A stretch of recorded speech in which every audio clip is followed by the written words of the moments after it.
Halo Tribuners, selamat sore. Anda sedang menyaksikan live update Tribun News edisi Senin 27 Desember 2021. Sore ini akan kami sajikan informasi teraktual dan menarik yang dilaporkan secara langsung oleh reporter lapangan kami. Bersama saya Meisa Dasirait, inilah live update selengkapnya. Pengadilan Tindak Pidana Korupsi atau Tipikor kembali menggelar sidang lanjutan perkara dugaan suap kasus di Lampung Tengah atas terdakwa ex-wakil Ketua DPR Aziz Syamsuddin. Adapun dalam sidang hari ini masih beragendakan pemeriksaan saksi yang dihadirkan oleh Jaksa Penuntut Umum pada Komisi Pemberantasan Korupsi. Pelaksana tugas juru bicara KPK Ali Fikri mengatakan setidaknya ada 3 orang saksi yang bakal dihadirkan dalam sidang Senin 27 Desember ini. Untuk kabar selengkapnya akan disampaikan rekan Rizky Sandi Saputra, wartawan Tribun News yang kini sudah terhubung bersama kami. Halo Rizky. Ya, halo Mei dan juga Tribuners. Ya, silahkan dengan informasi Anda bagaimana proses persidangan hari ini dan siapa saja saksi yang dihadirkan. Ya, jadi Mei dan juga Tribuners bisa disampaikan bahwa pada hari Senin 20 Desember 2021 siang tadi, Pengadilan Negeri Jakarta Timur, Pengadilan Negeri Jakarta Pusat, yakni Pengadilan Tindak Pidana Korupsi atau Tipikor kembali menggelar sidang lanjutan atas terdakwa ex wakil Ketua DPR RI Aziz Syamsuddin dalam perkara suap kepada ex penyidik KPK Stefanus Robinson, di mana sidang hari ini sendiri masih beragendakan pemeriksaan saksi yang dihadirkan oleh JPU atau Jaksa Penuntut Umum pada Komisi Pemberantasan Korupsi atau JPU KPK, yang setidaknya pihaknya membawa 3 orang, begitu, 3 orang saksi, diantaranya yakni Kasubdit Bina Marga dari Kabupaten Lampung Tengah yang dan juga hadir dari BPBD Lampung Tengah yakni Aan dan juga pihak swasta yang belum diketahui namanya begitu. Kemudian dapat Anda jelaskan apa keterangan yang disampaikan oleh saksi Taufik dalam persidangan hari ini? Ya, jadi dalam persidangan ini tadi karena keterbatasan waktu, Majelis Hakim juga sudah menetapkan kalau sidang hanya digelar terbatas, begitu, tidak diselesaikan untuk keseluruhan saksi. Hanya saja tadi Jaksa Penuntut Umum sudah menghadirkan saksi Taufik begitu dalam persidangan. Di dalam keterangannya, saksi Taufik menyatakan kalau Aziz Syamsuddin, ex wakil Ketua DPR RI ini diyakini menerima uang sebesar 2,1 miliar melalui 2 orang kepercayaannya, yakni Aliza Gunado dan juga Edi Sujarwo. Aliza Gunado sendiri merupakan mantan politikus Partai Golkar gitu, atau sekarang masih menjabat di politikus Partai Golkar, sedangkan Edi Sujarwo diketahui berasal dari pihak swasta begitu, Mbak. Uang itu sendiri merupakan komitmen fee atas cairnya DAK atau dana alokasi di Lampung Tengah terkait dengan pembuatan infrastruktur jalan gitu, Mbak. Lalu kemudian bagaimana tanggapan terdakwa Aziz Syamsuddin sendiri atas pernyataan saksi Taufik ini, Rizky? Ya, tadi Aziz juga diberikan kesempatan oleh Majelis Hakim Pengadilan Tipikor untuk memberikan tanggapan atas keterangan yang disampaikan oleh saksi Taufik. Itu dirinya menyatakan kalau selama dirinya menjabat sebagai wakil ketua DPR, terlebih menjadi ketua banggar di DPR RI, dia tidak pernah memiliki staf ahli atau staf khusus yang diyakini menjadi orang kepercayaannya sebagaimana yang disebutkan oleh saksi Taufik. Dirinya menyatakan itu bisa dipastikan melalui SK yang diterimanya dari selama menjabat di DPR. Baik, terima kasih rekan Rizky atas laporan Anda. Selamat bertugas kembali. Kita beralih ke informasi selanjutnya, Saudara. Mantan Bupati Muara Enim Ahmad Yani kembali menjalani persidangan. Terpidana kasus dugaan korupsi pada 16 paket proyek di Kabupaten Muara Enim ini melalui kuasa hukumnya mengajukan gugatan peninjauan kembali atas putusan kasasi pada tingkat Mahkamah Agung yang memvonis Ahmad Yani dengan hukuman 7 tahun penjara. Untuk info selengkapnya akan disampaikan oleh rekan Nisha, wartawan sripoku.com yang kini sudah terhubung bersama kami. Halo Nisha.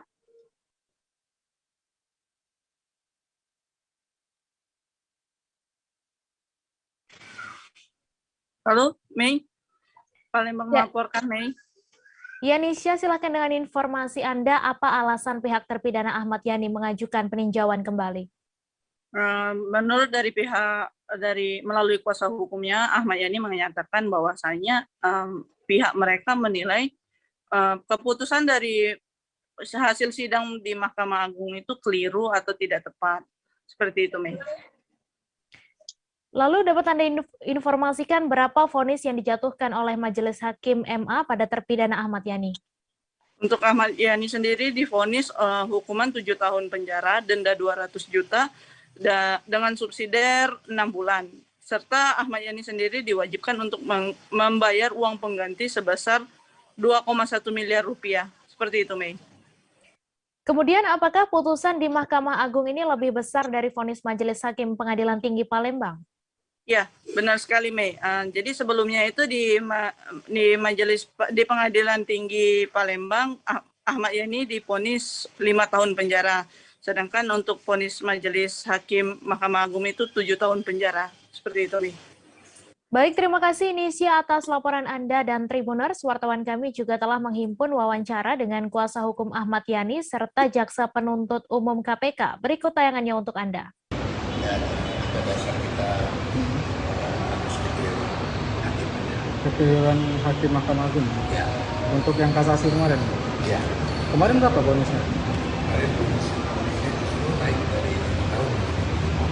Hmm. Dan uang ganti yang tadinya 2 juta, 2 miliar 100 dengan pidana 1 tahun, karena banyak subsidiarnya. Kemudian pada tingkat Mahkamah Agung kasasi menjadi subsidiar jadi 3 tahun. 3 tahun. Makanya kita aja kita sorot dalam hal pembuktian terhadap kesalahan terdakwa melanggar pasal 12A Undang-Undang Tipikor yang dibuktikan dengan tidak didukung oleh bukti itu pada alat bukti. Ya, hanya mengacu kepada keterangan daripada LK saja yang diangkat derajat tinggi selaku JC. Kemudian Pengganti. uangnya itu tadinya pembuktian dan tidak berdasarkan alat bukti. Yang kedua uang pengganti. Uang pengganti itu tidak ada dalam dakwaan, tidak ada dalam dakwaan jaksa. Kami diputus uang pengganti itu menyalahi. Jadi 2 poin itu yang kita sanggah untuk putusan kemarin.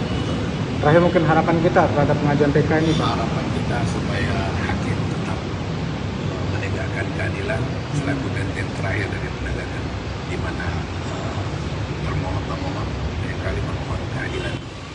Pak, Nama lengkap Bapak? Saya Ah. Joksan Ali Dahlan. Joksan Joksan Ali Dahlan SHMH. Oke, dari kantor. tanggapan sedikit Bang mengenai PK yang diajukan oleh terpidana Ahmad Yani ini Bang sekarang.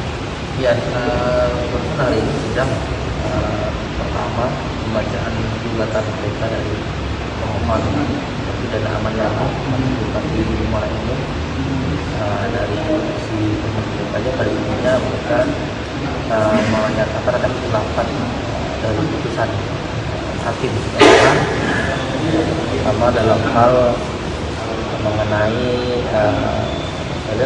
uang pengganti, pengganti sama naiknya putusan hukuman bagi Ahmad Yani dari 7 tahun. Pasal tersebut nanti kami akan coba pelajari sesuai dengan peraturan pusat yang ada, maka memang hukuman PK-nya sesuai atau tidak dengan kitab, karena di kuhap itu adalah itu kalau penjelasan itu adalah mengenai aturan mengenai pokok perkara yang nanti akan kita lagi dalam norma dari permohonan PK yang kami di KPK sedang ditunggu di hari Kamis tanggal 6 Januari. Jumlah penumpang yang berdatangan dari Kota Sorong menuju Kabupaten Raja Ampat, Papua Barat disebut tidak mengalami peningkatan. Hal tersebut disampaikan Kepala Cabang PT Belibis di Kota Sorong, Usman, di Dermaga Rakyat Sorong Raja Ampat. Rata-rata penumpang yang melakukan perjalanan adalah warga yang tinggal di Sorong dan bekerja di Raja Ampat. Ia berujar pihaknya ingin bekerja sama dengan pemerintah agar volume wisatawan yang berkunjung ke Raja Ampat bisa kembali meningkat. Untuk mengetahui lebih detailnya sudah bergabung bersama kami rekan jurnalis Tribun Papua Barat, Safwan Ashari yang akan menyampaikan laporannya. Halo Safwan. Halo, selamat sore menjelang malam, Mei. Selamat sore, silakan dengan informasi Anda bagaimana pantauan di lapangan terkait jumlah pengunjung di Pelabuhan Rakyat ini, Safwan. Iya, Mei dan juga Tribuners dimanapun Anda berada, hari ini dapat saya kabarkan dari Kota Sorong, Papua Barat bahwa pantauan di lapangan untuk situasi pengunjung selama libur Natal dan menjelang Tahun Baru masih didominasi oleh masyarakat yang bekerja di Raja Ampat, yang memang mereka adalah warga dari Kota Sorong dan Kabupaten Sorong. Untuk di dermaga Pelabuhan Rakyat sendiri, memang menurut keterangan yang kami himpun selama ini tidak tampak lonjakan untuk jumlah volume wisatawan yang berdatangan di Kabupaten Raja Ampat, begitu, Mei. Lalu dapat Anda jelaskan berapa presentasi penumpang yang bekerja di Raja Ampat dan wisatawan beberapa waktu ini, Safwan? Iya, berdasarkan wawancara kami di lapangan, volume penumpang yang berdatangan di Raja Ampat yang paling banyak didominasi adalah pekerja yang memang merupakan warga dari Kabupaten Sorong dan juga Kota Sorong, sekitar 80%. Namun untuk kenaikan sendiri memang tidak ada, karena kesehariannya mereka pulang pergi dari Kota Sorong menuju ke Raja Ampat. Untuk volume wisatawan sendiri, berdasarkan wawancara tadi, PT Belibis mengatakan bahwa hingga saat ini memang belum ada kenaikan yang signifikan, mengingat adanya COVID-19 dan lain-lain, sehingga penumpang untuk wisatawan memang masih minim, begitu, sekitar 30% begitu. Lalu seperti apa perbandingannya dengan yang ada di dermaga Perikanan Sorong dan bagaimana harapan ke depannya terkait hal ini? Iya, perlu diketahui bahwa Kota Sorong sendiri memiliki 2 dermaga pelayanan untuk menuju dari Sorong menuju ke Raja Ampat. Sebab untuk dermaga Pelabuhan Rakyat sendiri memang difokuskan untuk melayani masyarakat yang dari Kota Sorong menuju ke ibu kota Kabupaten Raja Ampat, yaitu Waisai. Sementara ada juga sempat mereka melakukan pelayanan terhadap wisatawan. Namun untuk perbandingannya memang jumlah signifikan terlihat di dermaga Perikanan Kota Sorong, karena dermaga itu hanya difokuskan untuk melayani penumpang, khususnya wisatawan yang berdatangan dari luar Kota Sorong dan ingin menikmati pemandangan alam di Raja Ampat. Berdasarkan wawancara saya di lapangan kemarin, mereka yang ada di dermaga Perikanan Kota Sorong sendiri, mereka mengaku bahwa ada jumlah peningkatan signifikan mulai bulan Desember ini. Begitu, Mei. Ya, terima kasih Safwan atas laporan Anda, dan Tribuners wartawan kami juga telah menghimpun wawancara dengan Kepala Cabang PT Belibis Kota Sorong. Berikut tayangannya untuk Anda. Untuk kami di PT Belibis, khususnya di Cabang Sorong, pembelian tiket di loket itu peningkatannya tidak terlalu signifikan. Mungkin kita bisa tarik kesimpulan persentase penumpang dari tahun sebelumnya itu tidak seberapa meningkatnya, ada sekitar 80%. Untuk penumpang lokal itu masih mendominasi, karena rata-rata kan penumpang kita di sini itu rata-rata penumpang lokal. Sorong Waisai itu adalah statusnya sebagai bekerja di Waisai yang tinggalnya di Sorong. Nah, sedangkan untuk penumpang yang wisatawan domestik maupun internasional itu belum terlalu signifikan juga, sekitar 30%-an lah yang sekarang ada di pembelian tiket kita. Jadi memang untuk mengantisipasi ini mungkin nanti ke depannya kita kerjasama dengan pemerintah daerah supaya bagaimana bentuk kerjasama kita ini nanti ada peningkatan dari segi volume penumpang untuk khususnya wisatawan yang ke Raja Ampat. Kemudian untuk pembelian tiket khususnya harga tiket itu tidak ada peningkatan, tetap dengan harga tiket. Seorang bocah berusia 8 tahun ditemukan dalam kondisi tak bernyawa setelah menghilang lebih dari 5 jam. Menghilangnya bocah tersebut di sekitar kediamannya di kawasan perumahan Air House, Desa Swargabara, Kecamatan Sangatta Utara, Kabupaten Kutai Timur. Berdasarkan keterangan yang dihimpun di lokasi kejadian, anak berinisial MI tersebut terakhir kali dilihat sedang bermain di sekitar rumahnya sekira pukul 16 waktu Indonesia Tengah pada Minggu 26 Desember sore.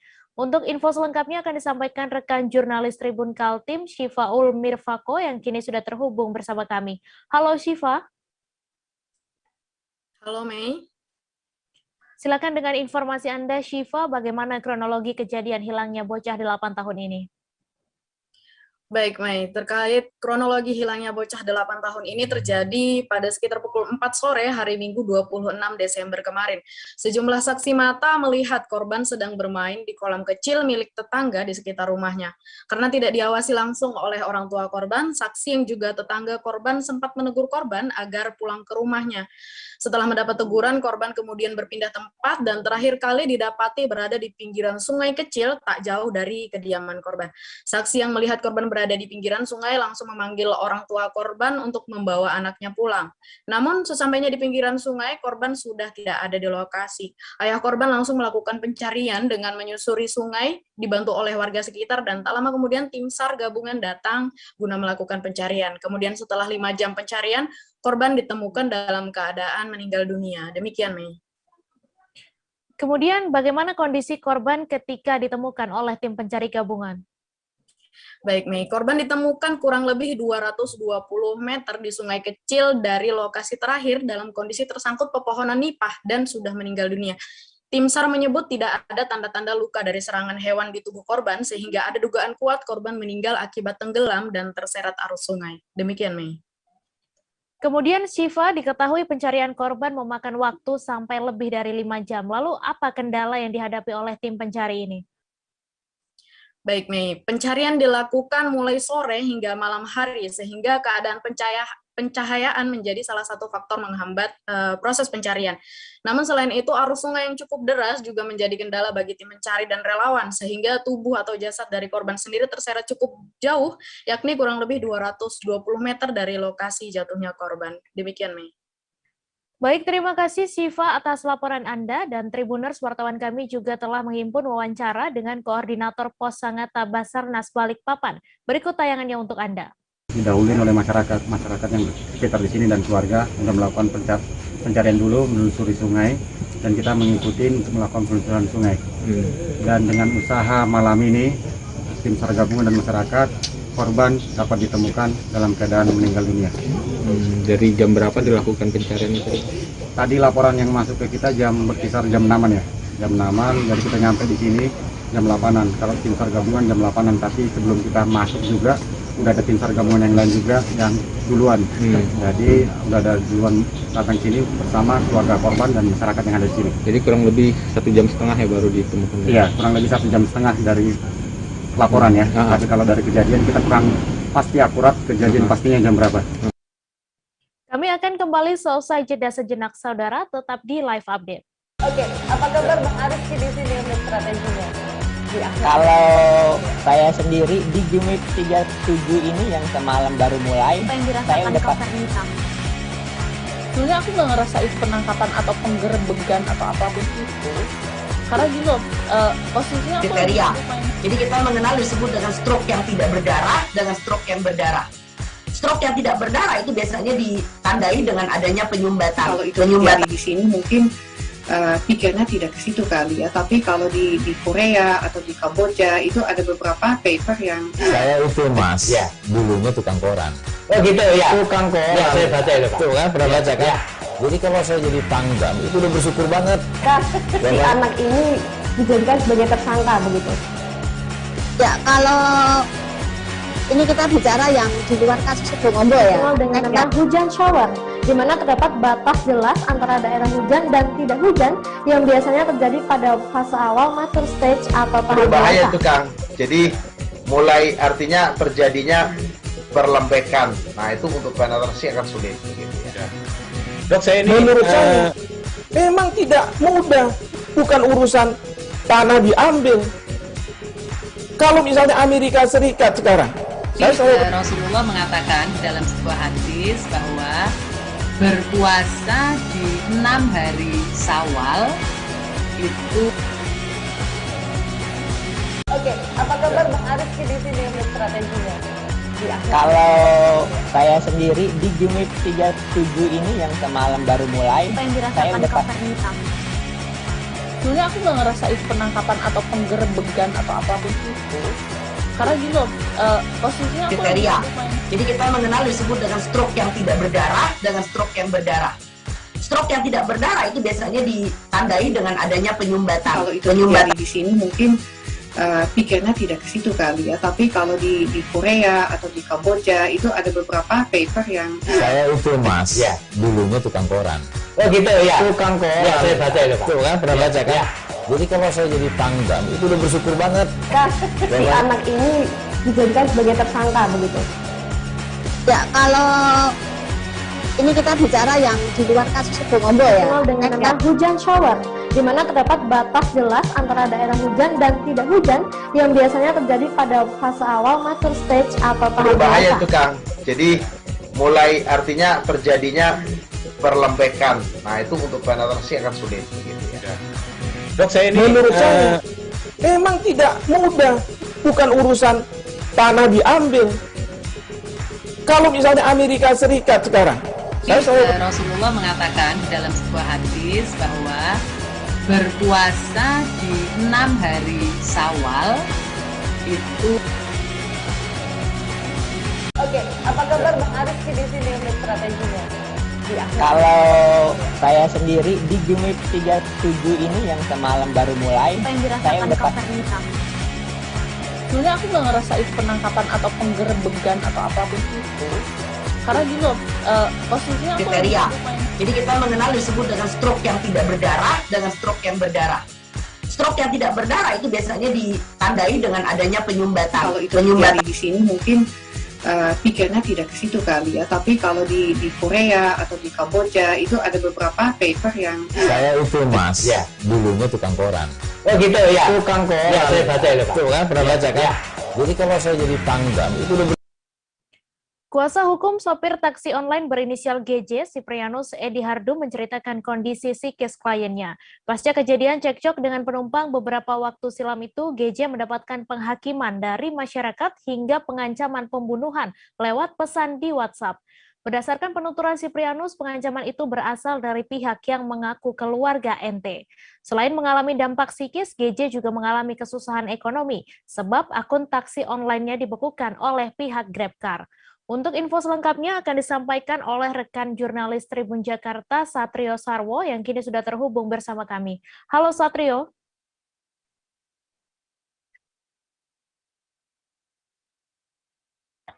Halo Mei. Ya, Satrio, silakan dengan informasi Anda bisa dijelaskan bagaimana kronologi perkara ini. Ya, baik Mei. Jadi perkara dari kasus ini ada dua versi. Versi dari sopir taksi berinisial GJ dan penumpang perempuan berinisial NT. Jadi kejadian menurut versi dari penumpang berinisial NT ini, kejadian itu bermula saat sopir taksi berinisial taksi online berinisial GJ mengantarkan penumpang berinisial NT menuju rumahnya di kawasan Tambora, Jakarta Barat dari sebuah bar di kawasan Pantai Indah Kapuk gitu. Dan kemudian dalam perjalanan NT ini merasa mual dan kemudian muntah melalui jendela mobil GJ. Nah, GJ yang melihat itu ketika sesampainya di tujuan di rumah meminta biaya NT, maksud saya NT ketika sudah sampai di depan rumah akan memberikan uang sebesar 100.000 kepada GJ untuk biaya cuci mobil. Tetapi GJ menolak uang sebesar 100.000 dan meminta sebesar 300.000. Nah, dari singkat cerita dari situ terjadi cekcok sehingga MT mengaku dianiaya atau mendapatkan kekerasan fisik dari GJ. Gitu. Kemudian tetapi cerita atau penuturan yang disampaikan MT melalui media sosial dan juga melalui media massa itu kemudian dibantah oleh sopir oleh GJ. Menurut GJ, MT ini ketika di dalam perjalanan dia mabuk dan tanpa sepengetahuan dari GJ langsung membuka jendela dan muntah gitu. Dan NT ini mengklaim bahwa dirinya hanya muntahannya itu hanya mengenai bagian luar bodi mobilnya saja. Tetapi menurut GJ muntahannya itu sampai ke area dalam mobil gitu. Ketika karena itulah GJ meminta biaya kompensasi sebesar 300.000 karena itu dia harus mematikan akun aplikasinya karena takutnya ada penumpang yang memesan jasanya lagi gitu. Dengan kondisi ada muntahan seperti itu, GJ tidak bisa mengambil penumpang lagi. Dan juga di jam dini hari kejadiannya itu tidak ada tempat cuci mobil yang buka sehingga GJ meminta uang biaya kompensasi seperti 300.000. Tapi ketika meminta uang sebesar senilai itu, GJ malah dimaki dengan kata-kata kasar oleh NT, dan NT ini yang melakukan pemukulan duluan. Ini berdasarkan pengakuan dari GJ, ya. NT yang melakukan pemukulan duluan sehingga GJ melakukan pembelaan diri gitu. Jadi sebenarnya GJ menilai bahwa ini melalui kuasa hukumnya menilai bahwa ini bukan penganiayaan terhadap salah satunya, tapi ini adalah perkelahian. Seperti itu dari dua versi yang ada. Tetapi versi karena memang NT sudah melaporkan lebih dulu ke Polsek Tambora dan juga sudah dimintai keterangan oleh polisi dan juga saksi-saksi juga sudah diperiksa, sehingga GJ lebih dulu ditangkap keesokan harinya setelah kejadian dan sudah saat ini ditetapkan sebagai tersangka. Seperti itu. Baik, kemudian terkait kondisi keduanya hingga kini NT dan GJ kondisinya seperti apa, Satrio? Ya, akibat dari konflik tersebut memang kedua belah pihak ini terdampak. NT ini terdampak secara psikis juga karena dia trauma dengan konflik yang berbenturan fisik gitu dengan sopir. Dan sopir pun demikian karena mengalami kondisi psikisnya juga terganggu karena info yang berada di masyarakat bahwa GJ juga melakukan pelecehan seksual terhadap NT, padahal itu belum bisa sampai saat ini belum bisa dibuktikan kebenaran itu. Dan dampak dia dibully oleh masyarakat juga. Selain dibully, GJ ini juga mendapatkan ancaman melalui pesan singkat di WhatsApp. Ancaman pembunuhan bukan hanya terhadap diri, pembunuhannya ini mengancam keluarganya, istri dan anak-anaknya, seperti itu. Dan saat ini melalui pengacara kuasa hukum GJ saat ini stres karena selain psikisnya dia juga terganggu ekonominya karena pun dari taksi lainnya itu dibekukan sementara oleh perusahaan taksi online tersebut. Seperti itu, Mei. Kemudian terkait GJ yang melakukan perbuatan pelecehan, bagaimana keterangannya, Satrio?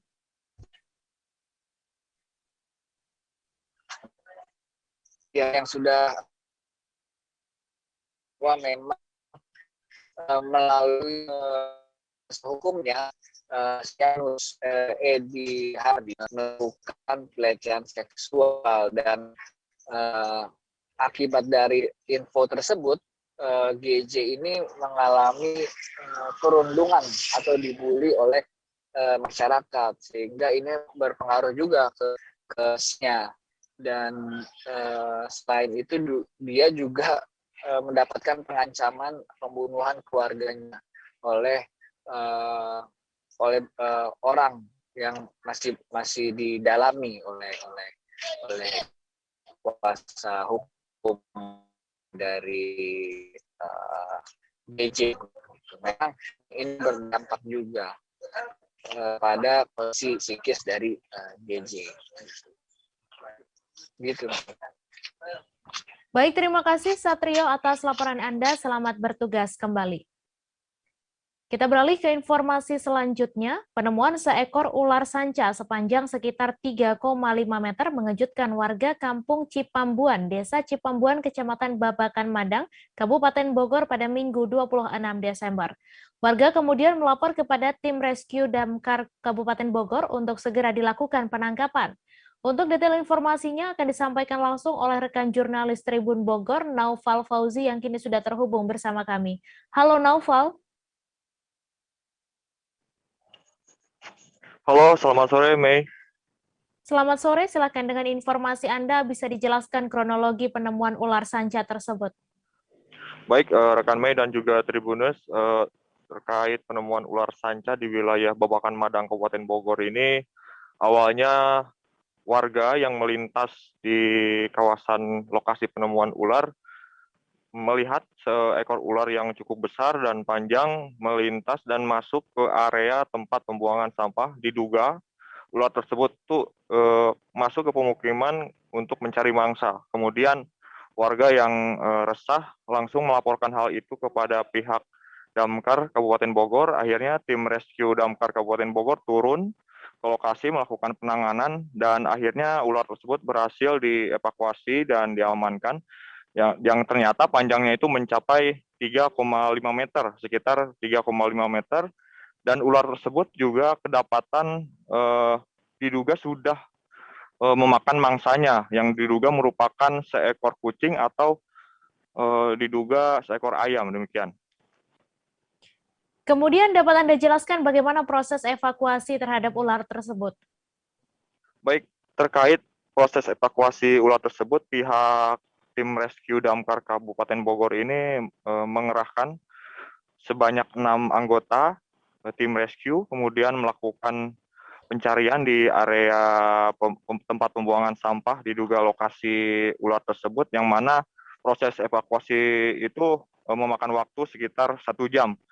Karena sang ular harus dilakukan pencarian dan akhirnya ditemukan bahwa ular tersebut berada di bawah tumpukan sampah dan kemudian akhirnya dievakuasi. Demikian.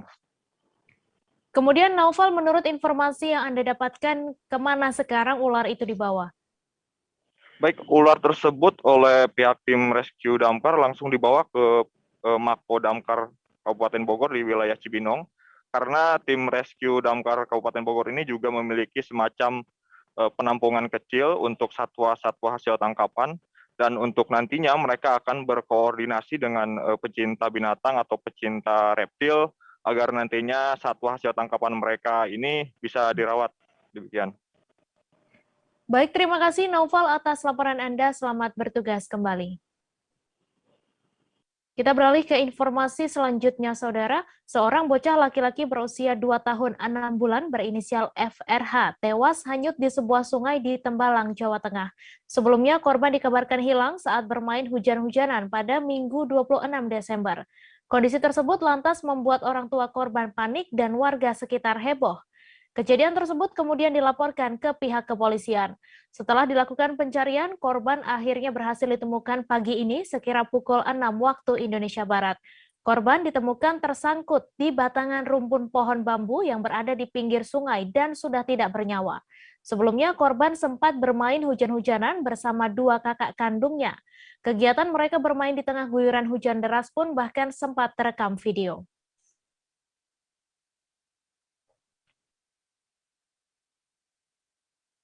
Pada Sabtu 25 Desember. Sebelum dipulangkan ke rumah masing-masing, mereka didata di Helpdesk UPT BP2MI Provinsi NTB Bandara Lombok. Dari semua PMI tersebut, 2 orang PMI terkendala atau bermasalah, 1 orang PMI sakit, kemudian 1 orang anak PMI, dan 123 orang habis masa kontrak, serta 4 jenazah PMI korban kapal tenggelam. Keempat jenazah dipulangkan pada Kamis 23 Desember melalui jalur laut dari Johor Bahru ke Batam. Dilanjutkan pada Jumat 24 Desember menggunakan pesawat udara rute Batam-Jakarta. Kemudian pada Sabtu 25 Desember menggunakan pesawat Lion Air JT656 rute Jakarta-Lombok. Setibanya di Bandara Lombok, jenazah PMI atas nama Sopian dan Julianingsih difasilitasi kepulangannya ke daerah asal menggunakan mobil jenazah UPT BP2MI Provinsi NTB. Sedangkan jenazah PMI Herman dan Juminah menggunakan mobil jenazah desa setempat untuk kemudian diserahkan kepada pihak keluarga. Jenazah para PMI diserahkan oleh Direktur Perlindungan dan Pemberdayaan Kawasan Asia dan Afrika BP2MI. Penyerahan disaksikan di Snaker Trans setempat dan Ditreskrimum Polda NTB serta Kepala Desa setempat.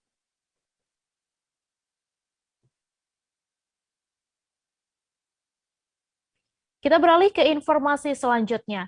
Sebanyak 45 orang tenaga kerja Indonesia dipulangkan melalui Pelabuhan Nusantara Parepare, Jalan Andi Cami, Kecamatan Ujung Kota Parepare pada Jumat 24 Desember siang. Mereka berasal dari berbagai daerah termasuk luar Pulau Sulawesi.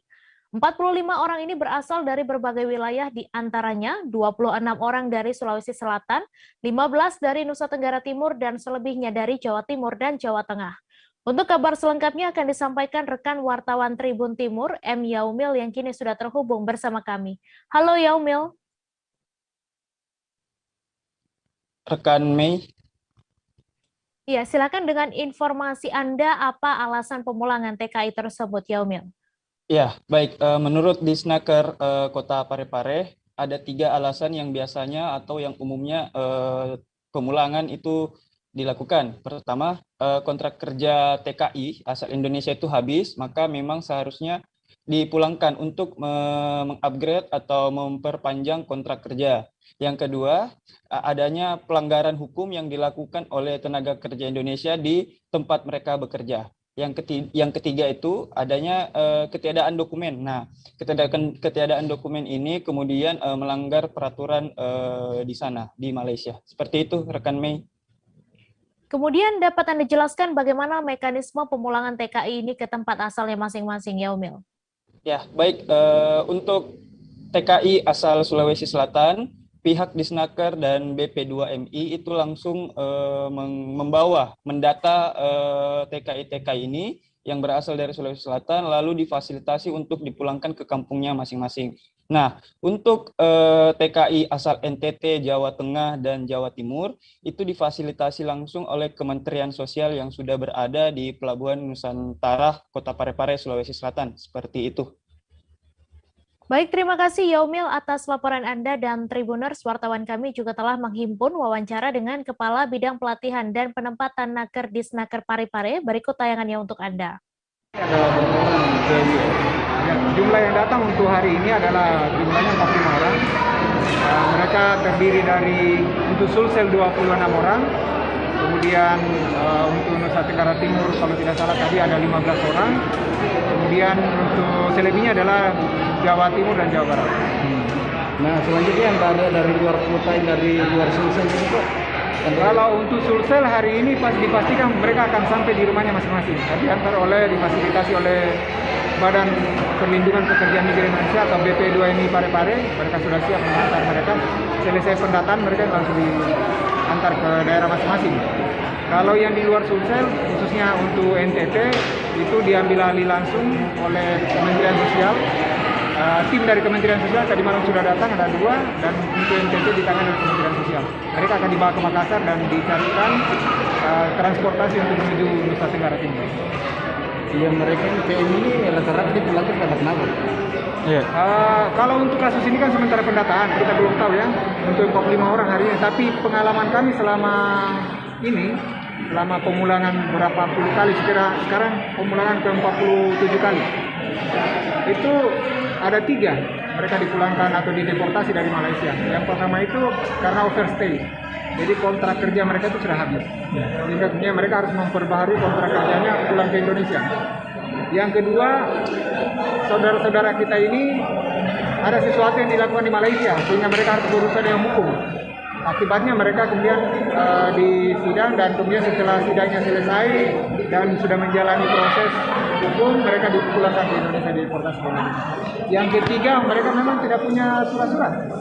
Mereka ini berangkat, entah ada kapan berangkatnya, tiba-tiba pulang, dan itu paling dominan, paling banyak. Inilah masalah yang kita hadapi bersama untuk kasus PMI Malaysia Timur, khususnya Tawau. Ini jelang akhir tahun, Pak. Apakah banyak pemulangan yang terjadi, Pak? Kalau dibanding tahun 2020 kan lebih banyak 2020. Untuk akhir tahun kan baru hari ini agak banyak ini. Ya hari ini 45 orang itu agak banyak. Sebelumnya kan minggu lalu kalau tidak salah 11 orang, berapa lebih 10. Sekarang hari ini yang agak banyak. Tapi ini sudah terlalu banyak. Kalau dibanding saya bulan puasa kemarin kan sampai ratusan orang. Gimana? Saya Kepala Bidang Penempatan dan Pelatihan Ketenagakerjaan. Alhamdulillah kemarin sekedar informasi untuk kerja-kerja ini kami punya satgas, dan itu mendapatkan apresiasi dari pemerintah pusat menjadi satgas terbaik. Kemacetan kendaraan terjadi di Jalan Mataram Abu Bakar Ali, Yogyakarta pada Minggu 26 Desember siang. Kendaraan yang didominasi mobil pribadi itu hendak menuju ke Jalan Malioboro. Mobil-mobil yang kebanyakan dari luar daerah itu sampai harus berhenti di tengah jalan menunggu kendaraan di depannya bergerak ke depan. Untuk info selengkapnya akan disampaikan rekan Miftahul Huda, wartawan Tribun Jogja yang kini sudah terhubung bersama kami. Halo Huda. Halo rekan Mei. Ya, silahkan dengan informasi Anda, kendaraan luar daerah yang terjebak macet ini dari mana saja, Huda? Baik. Memang sejak 2 hari berturut-turut, mulai hari Sabtu dan Minggu, Jogja memang diserbu oleh sejumlah wisatawan ya. Dampaknya beberapa kemacetan di sejumlah ruas jalan, terutama menuju kawasan Malioboro memang terjadi kemacetan. Dan banyak kendaraan yang terjebak macet itu dari berbagai wilayah, salah satunya dari DKI Jakarta, Jawa Barat, Jawa Timur, dan juga Jawa Tengah. Nah, memang pantauan kami pada Minggu siang memang kemacetan cukup parah ya, karena memang mobil tidak bergerak sama sekali untuk beberapa waktu. Demikian, Mei. Ya, kemudian dapat Anda jelaskan berapa lama kemacetan itu berlangsung dan apa penyebabnya?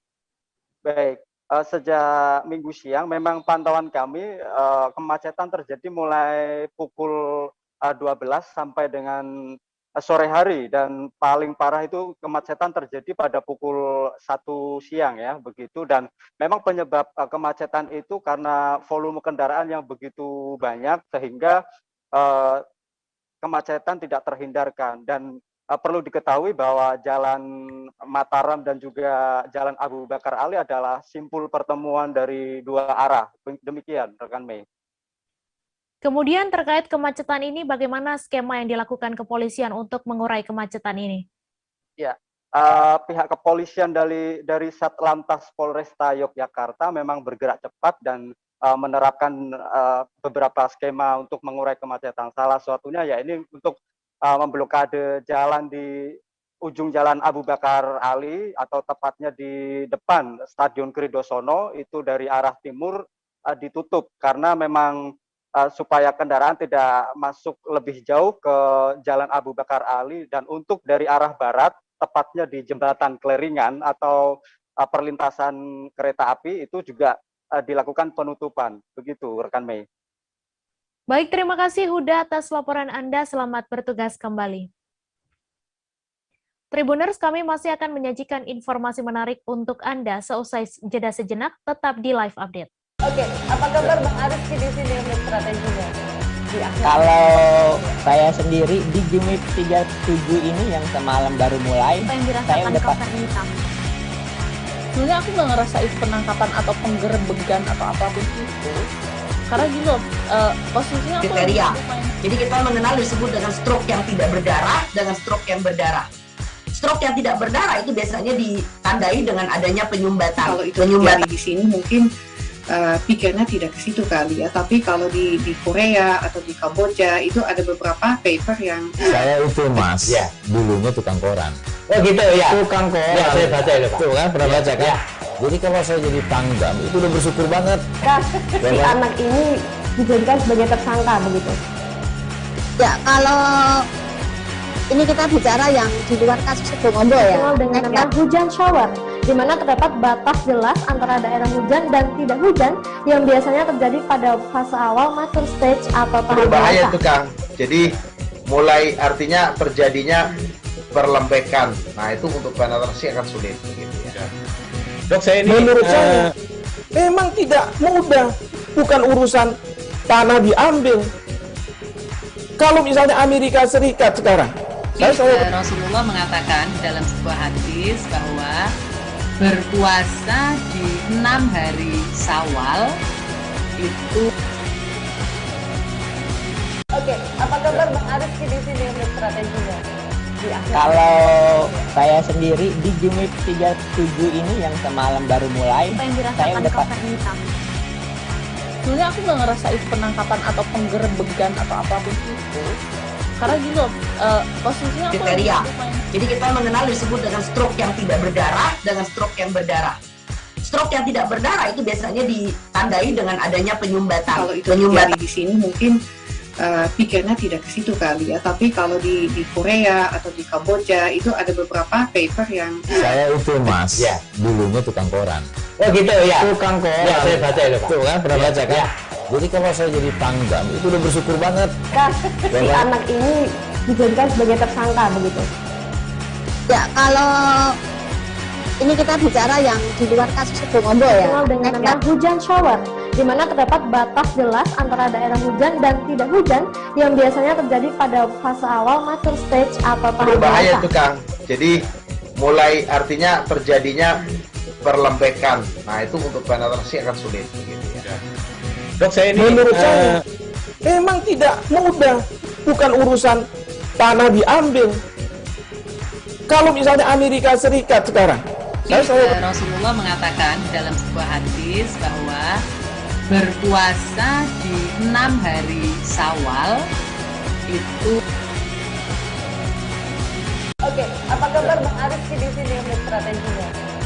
Kalau saya sendiri di Jumit 37 ini yang semalam baru mulai, Apa yang saya dirasakan udah Kapten Hitam? Sebenarnya aku nggak ngerasain penangkapan atau penggerebegan atau apapun itu. Karena gini loh, posisinya aku Kriteria. Jadi kita mengenal disebut dengan stroke yang tidak berdarah dengan stroke yang berdarah. Stroke yang tidak berdarah itu biasanya ditandai dengan adanya penyumbatan. kalau itu terjadi di sini mungkin pikirnya tidak ke situ kali ya, tapi kalau di Korea atau di Kamboja itu ada beberapa paper yang Saya itu Mas, Ya. dulunya tukang koran. Oh gitu ya. Tukang koran. Ya, saya baca itu Pak. Tuh kan pernah baca kan? Ya. Jadi kalau saya jadi tanggam itu udah bersyukur banget. Si anak ini dijadikan sebagai tersangka begitu. Ya, kalau ini kita bicara yang di luar kasus Sebongombo ya. Dikenal dengan nama hujan shower, di mana terdapat batas jelas antara daerah hujan dan tidak hujan yang biasanya terjadi pada fase awal mature stage atau tahap Berbahaya dewasa. itu Kang. Jadi mulai artinya terjadinya perlembekan. Nah itu untuk penetrasi akan sulit. Gitu ya. Dok, saya ini menurut saya memang tidak mudah, bukan urusan tanah diambil.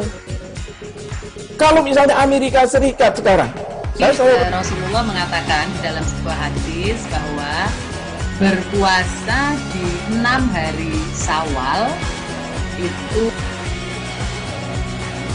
Oke, apa kabar Bang Aris di sini untuk strateginya? Kalau saya sendiri di Jumit 37 ini yang semalam baru mulai, Apa yang saya dirasakan udah Kakak ini, Kang? Sebenarnya aku nggak ngerasain penangkapan atau penggerebegan atau apapun itu. Karena gini loh, posisinya aku Kriteria.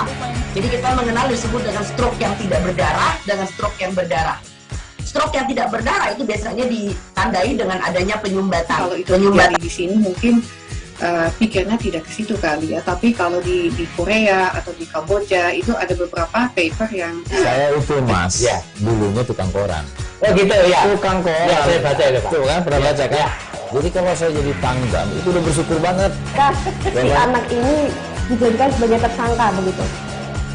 Ya, kalau ini kita bicara yang di luar kasus Bongombo ya. Dikenal dengan nama hujan shower, di mana terdapat batas jelas antara daerah hujan dan tidak hujan yang biasanya terjadi pada fase awal mature stage atau tahap Berbahaya dewasa. itu Kang.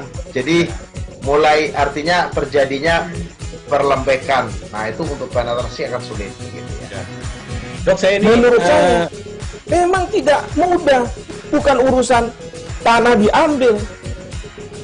Kalau misalnya Amerika Serikat sekarang, Rasulullah mengatakan dalam sebuah hadis bahwa berpuasa di 6 hari Syawal itu.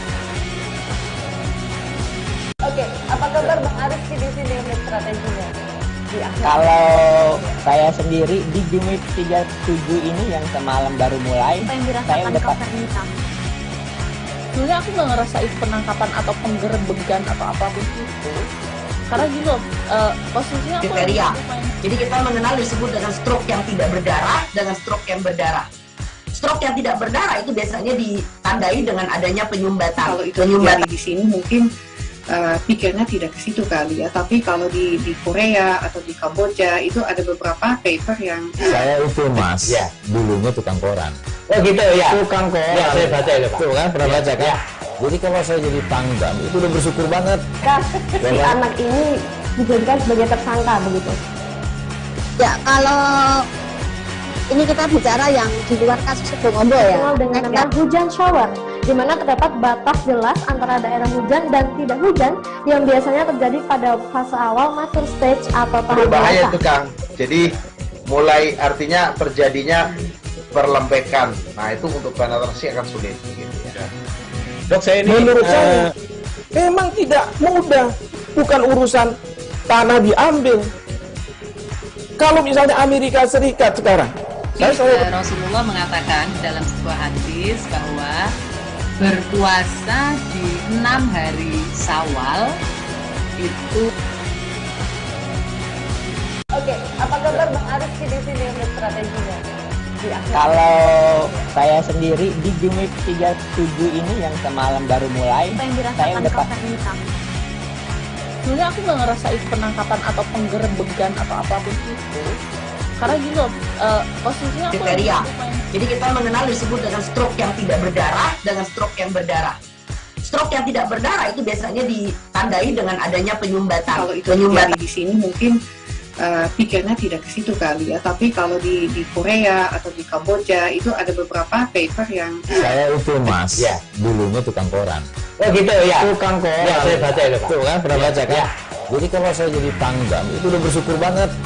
Si anak ini dijadikan sebagai tersangka begitu. Ya, kalau ini kita bicara yang di luar kasus Bongombo ya. Dikenal dengan nama hujan shower, di mana terdapat batas jelas antara daerah hujan dan tidak hujan yang biasanya terjadi pada fase awal mature stage atau tahap Berbahaya dewasa. itu Kang. Jadi mulai artinya terjadinya perlembekan. Nah itu untuk penetrasi akan sulit. Gitu ya. Dok, saya ini menurut saya memang tidak mudah, bukan urusan tanah diambil. Kalau misalnya Amerika Serikat sekarang, Rasulullah mengatakan dalam sebuah hadis bahwa berpuasa di 6 hari Syawal itu. Oke, apa kabar Bang Arifki di sini untuk strateginya? Kalau saya sendiri di Jumit 37 ini yang semalam baru mulai, saya udah pasti. Sebenarnya aku nggak ngerasain penangkapan atau penggerebegan atau apapun itu. Karena gini loh, posisinya aku kriteria. Jadi kita mengenal disebut dengan stroke yang tidak berdarah dengan stroke yang berdarah. Stroke yang tidak berdarah itu biasanya ditandai dengan adanya penyumbatan. Kalau itu terjadi di sini mungkin pikirnya tidak ke situ kali ya. Tapi kalau di Korea atau di Kamboja itu ada beberapa paper yang saya itu Mas, ya, dulunya tukang koran. Oh gitu ya. Tukang koran. Ya, saya baca itu Pak. Tuh kan pernah baca kan? Ya. Jadi kalau saya jadi pangdam itu udah bersyukur banget. Si anak ini dijadikan sebagai tersangka begitu. Ya, kalau ini kita bicara yang di luar kasus Sebongombo ya. Dengan nama hujan shower, di mana terdapat batas jelas antara daerah hujan dan tidak hujan yang biasanya terjadi pada fase awal mature stage atau tahap berbahaya dewasa. itu Kang. Jadi mulai artinya terjadinya perlembekan. Nah itu untuk penetrasi akan sulit. Gitu ya. Dok, saya ini menurut saya memang tidak mudah, bukan urusan tanah diambil. Terima kasih Anda masih menyaksikan live update. Target vaksinasi lansia di Banjarmasin belum mencapai 60%. Hal tersebut membuat Badan Intelijen Negara Daerah Kalimantan Selatan bersama Dinas Sosial Provinsi Kalimantan Selatan menggelar vaksinasi lansia di Panti Sosial Tresna Werda Budi Sejahtera pada Senin 27 Desember. Demi menggenjot capaian vaksinasi lansia dan berbagai upaya pun dilakukan, termasuk perekaman KTP elektronik yang langsung dilakukan di panti. Lansia terlantar yang kondisinya sudah sulit berjalan pun dibuatkan langsung KTP elektroniknya di panti. Setelah selesai, lansia pun langsung divaksin oleh petugas. Untuk info selengkapnya akan disampaikan oleh rekan jurnalis Banjarmasin Post, Milna, yang kini sudah terhubung bersama kami. Halo Milna. Halo rekan Mei. Ya, Milna, silakan dengan informasi Anda, vaksin jenis apa yang disuntikan ke lansia terlantar ini? Iya, rekan Mei, hari ini dilakukan vaksinasi lansia untuk memenuhi target 60% vaksinasi lansia di Kalimantan Selatan, khususnya Kota Banjarbaru, di Panti Sosial Tresna Werda Budi Sejahtera Dinas Sosial Provinsi Kalimantan Selatan. Jenis vaksin yang disuntikan kepada para lansia terdiri dari 2 macam atau 2 jenis, yakni Sinovac dan juga Pfizer. Begitu rekan Mei. Kemudian, mengapa masih ada lansia yang belum divaksin di Panti Sosial Provinsi ini?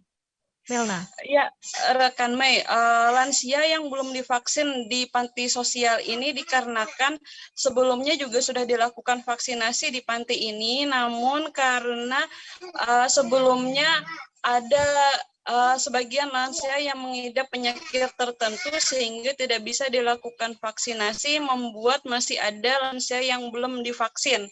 Sehingga vaksinasi yang dilakukan hari ini merupakan vaksinasi pertama bagi lansia penderita penyakit tertentu. Begitu rekan Mei.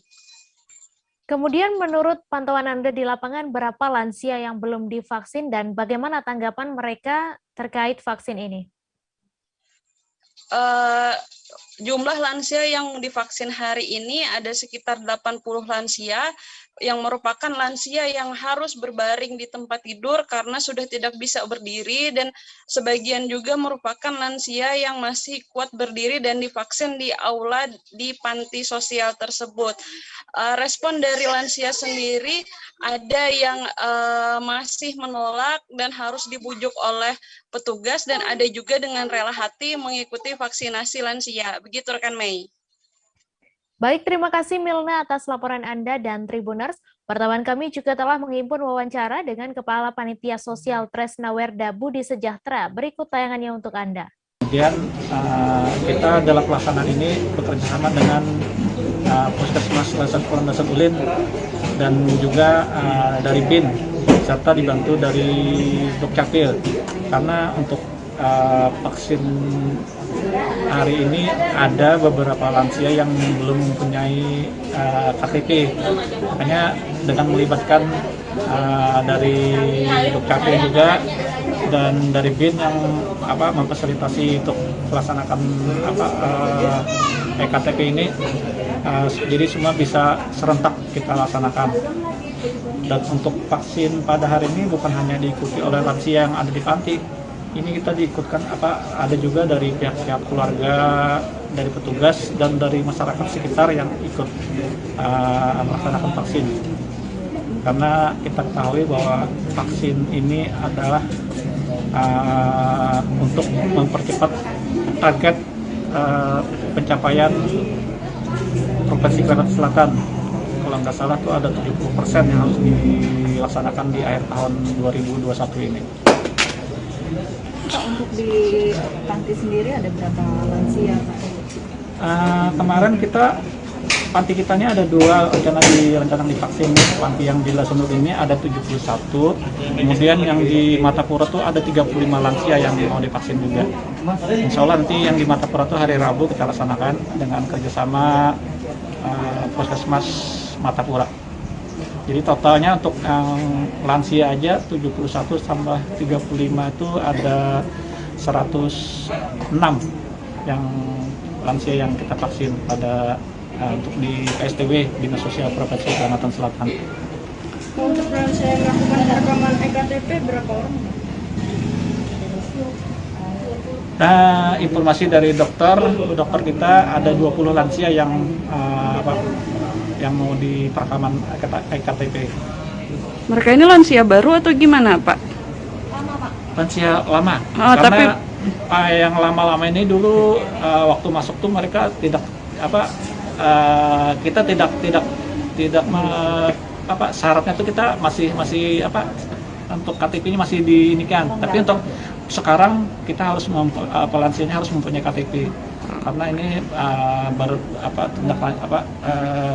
hubungannya nanti untuk pembuatan BPJS ataupun untuk perawatan kesehatan lainnya itu sangat diperlukan. Syarif Fasya, Wali Kota Jambi, membuka final Lomba Pacu Perahu Tradisional di Danau Sipin pada Minggu 26 Desember. Dengan adanya lomba ini diharapkan agar anak-anak yang libur sekolah tidak dibawa keluar daerah oleh orang tuanya. Dalam laga final, tim Pacu Perahu Kota Jambi berhasil menjadi juara dan memenangkan hadiah uang tunai 20 juta rupiah. Untuk mengetahui info lebih detailnya, sudah bergabung bersama kami rekan Rara Husoh, wartawan Tribun Jambi yang akan menyampaikan laporannya. Halo Rara. Iya, halo. Silakan dengan sore, rekan Dev. Selamat sore Rara, silakan dengan informasi Anda bagaimana situasi saat lomba pacu perahu tradisional dan ketek hias di Danau Sipin. Iya, rekan Dev, suasana saat lomba pacu perahu tradisional dan juga lomba ketek hias di Danau Sipin cukup ramai. Suasana di sana dikunjungi oleh para pengunjung yang menonton pertunjukan tersebut dari siang hingga sore hari. Dan kegiatan tersebut berjalan dengan lancar, dihadiri oleh Wali Kota Jambi yaitu Bapak Syarif Fasya dan juga Wakil Wali Kota Jambi yaitu Maulana. Begitu rekan Dev. Kemudian bagaimana tanggapan masyarakat terkait lomba yang diadakan di momen Nataru ini? Ya, untuk lomba yang diadakan di momen Nataru ini kebetulan memang sengaja diadakan oleh pemerintah Kota Jambi dan tanggapan para pengunjung yang datang ke situ lantaran adanya pembatasan untuk liburan ke luar daerah dari pemerintah Kota Jambi terhadap masyarakat yang ada di Kota Jambi keluar daerah, sehingga masyarakat Kota Jambi yang hadir pada kegiatan ataupun acara perlombaan tersebut sangat antusias sekali. Mereka sangat gembira, apalagi yang dari luar daerah datang ke sini karena memang pembatasan tidak terlihat tidak begitu ketat, begitu yang mereka sampaikan, sehingga mereka dengan leluasa sudah 2 tahun ini kurang mendapatkan adanya hiburan-hiburan yang diadakan oleh pemerintah setempat, sehingga ketika ada lomba tersebut mereka sangat antusias dengan adanya pertunjukan tersebut, rekan Dev. Kemudian bagaimana dengan protokol kesehatan ketika lomba ini dan apakah lomba ini akan menjadi acara berkala dalam program Disparbud atau seperti apa? Kalau untuk acara ini nantinya akan terus diadakan secara berkala dan ini akan dimasukkan ke kalender tahunan oleh Disparbud dan acara ini menerapkan protokol kesehatan dengan sangat ketat, namun masyarakat tetap saja ada yang tidak memakai masker. Namun begitu, pemerintah Kota Jambi melalui Satpol PP Kota Jambi melerai para masyarakat yang tidak memakai masker ataupun tidak menjaga jarak ketika acara, seperti itu. Baik, terima kasih Rara atas laporan Anda. Selamat bertugas kembali. Kita beralih ke informasi selanjutnya. Sejumlah tempat wisata di Lampung ramai pengunjung pada momen libur Natal dan Tahun Baru. Satu di antaranya Pantai Mutun di Kabupaten Pesawaran yang ramai didatangi warga pada akhir pekan kemarin. Pengunjung datang dari sejumlah kabupaten atau kota di Lampung, tak hanya dari lokal Lampung, banyak juga pengunjung yang berasal dari luar Lampung, seperti dari Sumatera Selatan dan Jakarta. Untuk kabar selengkapnya akan disampaikan rekan wartawan Tribun Lampung, Sulis Setia yang kini sudah terhubung bersama kami. Halo Sulis. Ya, halo, selamat sore rekan Mei. Selamat sore Sulis, silahkan dengan informasi Anda bisa diceritakan bagaimana kondisi keramaian di Pantai Mutun Kabupaten Pesawaran akhir pekan kemarin. Ya, pantauan kami di lapangan memang terjadi keramaian pengunjung, khususnya di Pantai Mutun pada weekend kemarin. Itu karena bertepatan dengan momen libur, selain itu juga memang momen libur Natal, selain memang momen libur weekend, seperti itu ya rekan Mei. Terkait penerapan prokesnya sendiri memang karena ini wisata-wisata air, sehingga banyak sekali ditemukan pengunjung tidak menggunakan masker, terutama saat bermain di area air, seperti itu. Namun dari kesadaran pengunjung sendiri, mereka mengakui bahwa setelah menggunakan wisata yang ada, mereka tetap kembali menerapkan prokes dengan menggunakan masker saat tidak berada lagi di air. Seperti itu rekan Mei. Baik, kemudian untuk dapat masuk ke tempat wisata seperti Pantai Mutun, apakah pengelola menerapkan syarat-syarat kepada pengunjung atau seperti apa, Sulis? Iya. Pantauan kami di lapangan, setiap pengunjung memang dipastikan harus menggunakan masker sebelum memasuki lokasi wisata. Selain itu, utamanya memang plat luar dicek terkait vaksinnya, bukti vaksinasi. Sehingga pengelola berharap dengan penerapan itu bisa meminimalisir penyebaran COVID-19 khususnya di Pantai Mutun.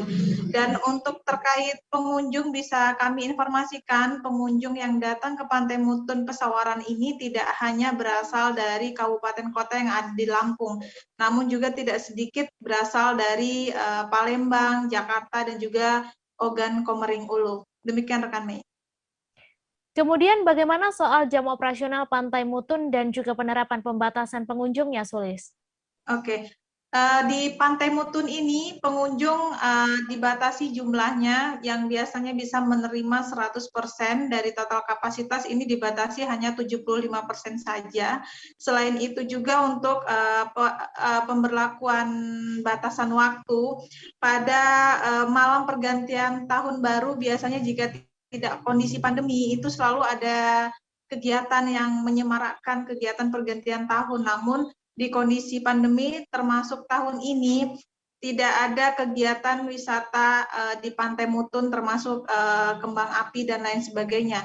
Pantai Mutun ditutup mulai pukul 00 WIB di malam pergantian tahun hingga pukul 12.00 keesokan harinya di 1 Januari 2022. Setelah pukul tersebut, pengunjung diperbolehkan untuk berkunjung kembali di Pantai Mutun. Alasan penutupan ini karena memang sesuai dengan edaran Gubernur Lampung, termasuk Polda Lampung dan juga instruksi dari Bupati Pesawaran untuk meminimalisir penyebaran COVID-19 khususnya di malam pergantian tahun. Demikian rekan Mei. Baik, terima kasih Sulis atas laporan Anda. Selamat bertugas kembali. Terima kasih. Puncak arus mudik di Pelabuhan Manado, Sulawesi Utara telah berlalu. Menurut pantauan pada Jumat 24 Desember, sudah tampak lebih sepi dibanding beberapa waktu lalu. Tahun 2021, Pelabuhan Manado mengalami kenaikan jumlah penumpang, baik yang berangkat maupun turun di Pelabuhan Manado. Jumlah tersebut bertambah 2.275 penumpang dari tahun 2020. Untuk info selengkapnya akan disampaikan rekan jurnalis Tribun Manado, Isfara Safitri, yang kini sudah terhubung bersama kami. Halo Isfara.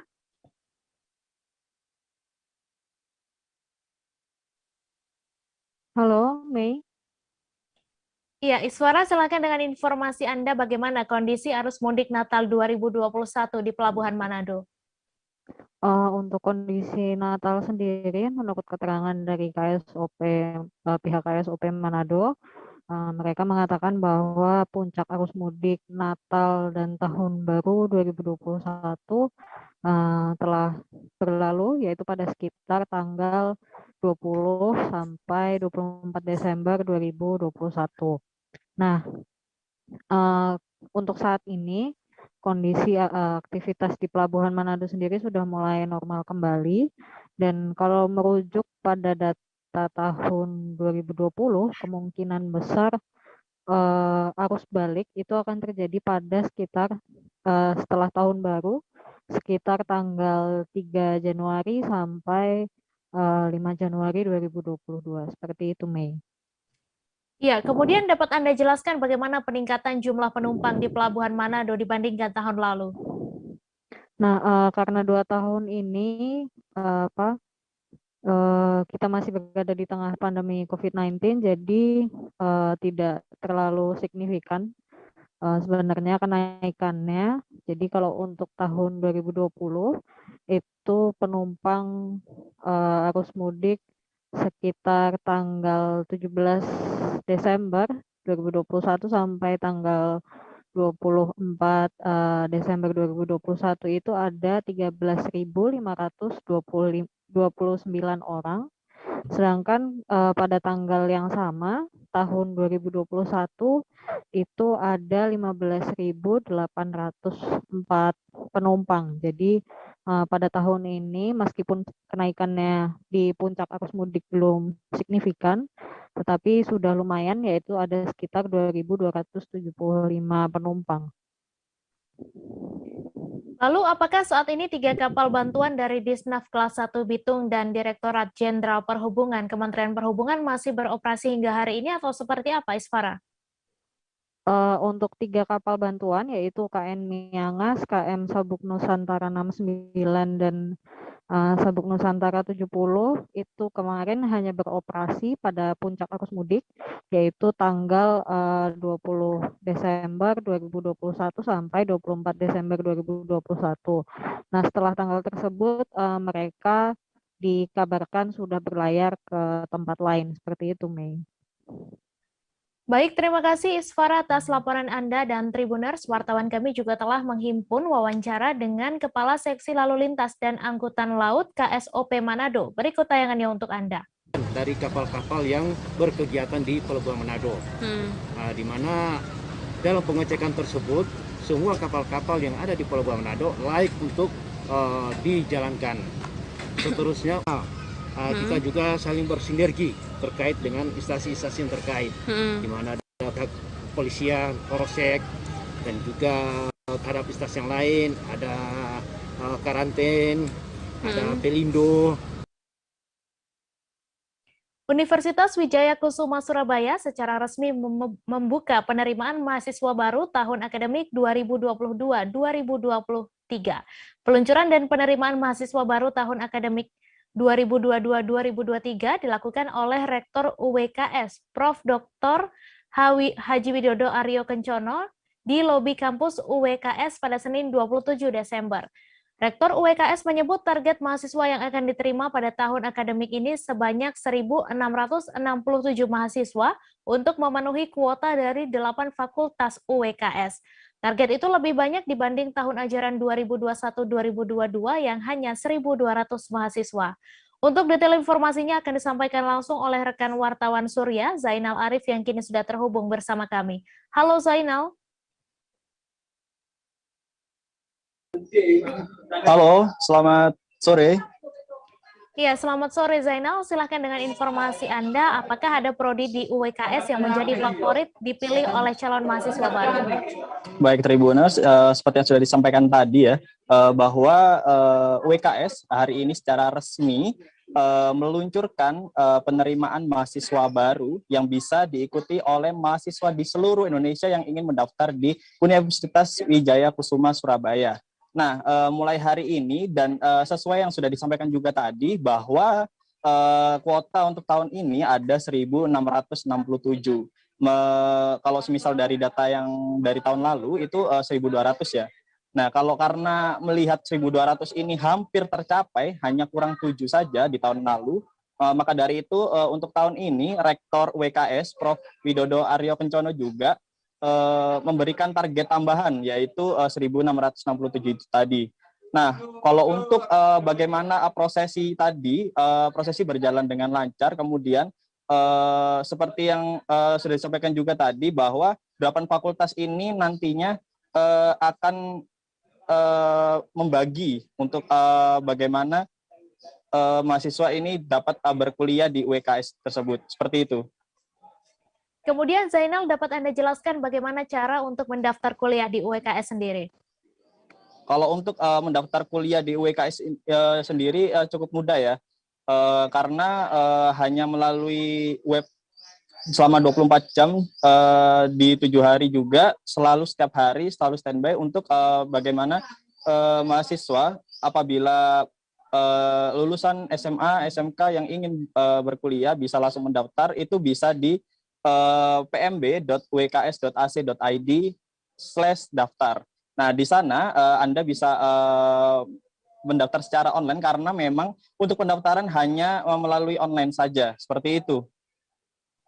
Baik, terima kasih Zainal atas laporan Anda, dan Tribuners, wartawan kami juga telah menghimpun wawancara dengan Ketua Umum PMB UKS serta Ketua Yayasan Wijaya Kusuma. Berikut tayangannya untuk Anda. Penerimaan mahasiswa baru ini ya Pak ya. Sebenarnya kalau dari strategi UKS sendiri seperti apa Pak untuk mencapai target di tahun ini Pak? Yang pertama tadi kalau terkait dengan kurikulum, maka kurikulum yang dipraktekkan yang digunakan di sini adalah kurikulum MBKM, Merdeka Belajar Kampus Merdeka. Semua program di MBKM kami laksanakan dengan cermat.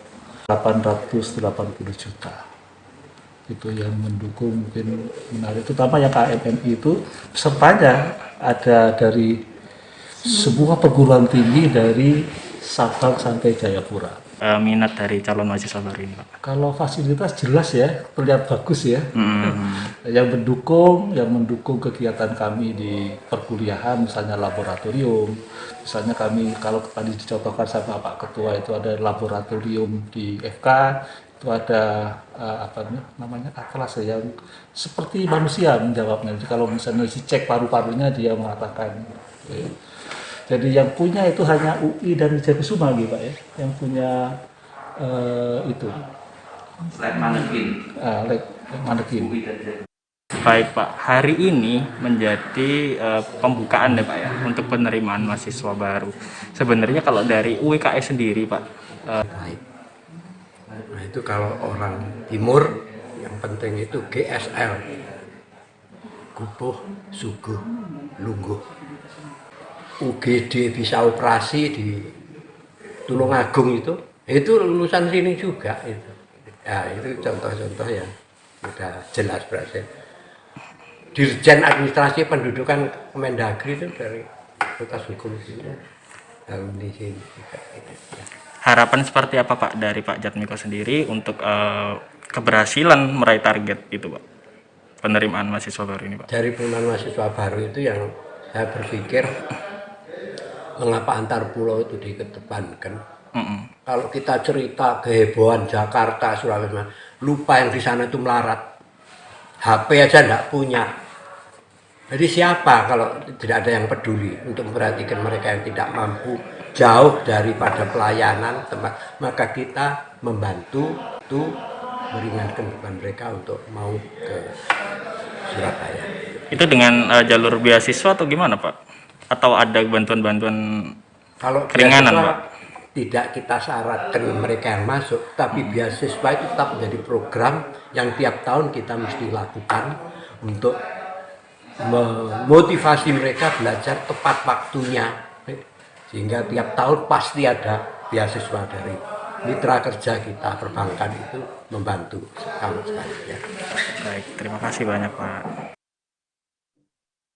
Informasi tadi sekaligus menutup perjumpaan kita dalam live update hari ini. Tribuners, lantaran masih di tengah pandemi, kami kembali mengingatkan untuk selalu menerapkan protokol kesehatan dimanapun Anda berada. Saya Meisa Desirait beserta kru yang bertugas pamit. Terima kasih dan sampai jumpa.